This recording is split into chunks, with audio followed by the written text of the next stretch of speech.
दोस्तों जयेश सोढा ने मायरा સોયાનો અફેર ચાલુ હતો ને એના કારણે જે અફેરના કારણે જે માયરા સોયાબ જે આપઘાત કર્યો હતો અને એ તફાવતમાં જે એમને જે જયેશ સોઢાએ જે એમને માયરા સોયાએ જે આપઘાત કર્યો હતો અને રીલ મૂકી હતી ત્યારે પછી રીલના અંદર જે કીર્તિ પટેલે કેવી જે કોમેન્ટ કરી તમે વિડીયોની અંદર જોઈ શકો છો અને જે એમનું થોડું અફેર ચાલુ હતું તો આપણે કોમેન્ટ એમની કીર્તિ પટેલની વાંચીએ કે શું છે શું નથી પછી આપણે આગળ વાત કરીએ। तो दोस्तों कीर्ति पटेले केवी रीते जयेश सोढाना जे इंस्टाग्राम में जे रील हती तेना अंदर जे कॉमेंट करी छे। पहली कॉमेंट में लखेलू छे के शरम कर क्यारे पण तू सुखी नहीं थाय अने हवे केम तू प्रोग्राम करे हवे मारे जोवुं छे। बीजी कॉमेंट में लखेलू छे के अने तू मने रूबरू मळ भाई। तीजी कॉमेंट में लखेलू छे आवुं ना करो कोईनी लाइफ साथे। चौथी कॉमेंट में लखेलू छे बायडी छोकराओ होय तो कोईने प्रेम ना कराय कोईनी लाइफ ने खराब करवा माटे। पांचमी कॉमेंट में बात करी नाचवा माटे उपयोग कर्यो यूज कर्यो પછી તમે જે પણ માયરાના જે લીધે તમે જે ફેમસ થયા મને બધી ખબર છે। તો दोस्तों कीर्ति पटेलના તેમી કોમેન્ટો તો જોઈ જઈ છે। જયેશ સોઢાના જે એકાઉન્ટમાં ઇન્સ્ટાગ્રામમાં એકાઉન્ટમાં જે રીલ મૂકેલી તે તેના અંદર કોમેન્ટો કરેલી છે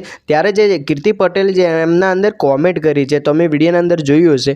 તો વાત શું છે જો જાણીએ કે જે જયેશ સોઢાના જે અફેરના કારણે જે આપઘાત કર્યો હતો જે માયરા સોયાએ અને પછી જે જયેશ સોઢાએ જે એમના અંદર રીલ મૂકી છે એકાઉન્ટ ઇન્સ્ટા એકાઉન્ટમાં તો તમને શું લાગે છે આખો ન્યાય મળશે કે નહીં મળે એમની ફેમિલીને જે ફેમિલી ગરીબ છે બહુ અને જયેશ સોઢાના જે પ્રોગ્રામ કે ગમે તે સોંગમાં જે માયરા સોયા પણ કામ કરતી હતી અને જે પણ જયેશ સોઢા ઊંચા આવ્યા એ માયરા સોયાના કારણે આવ્યા હતા। એમના જે અનેકો ગીતો ફેમસ થયા હતા અને જે પ્રોગ્રામો પણ ફેમસ થયા હતા। થોડા દિવસો પહેલાં જે વર્ષો પહેલાં એમનો પણ થોડા વિરોધ પણ થયો હતો અને આ જે મોટો કાંડ થઈ ગયો છે તો તમને શું લાગે છે આ ન્યાય મળશે કે નહીં મળે મને કોમેન્ટમાં બે શબ્દ લખજો અને આપણી ચેનલમાં નવા હોય તો ચેનલને સબસ્ક્રાઈબ કરી દેજો અને બેલ લાઇકને ક્લિક કરવાનું ભૂલતા જ નહીં।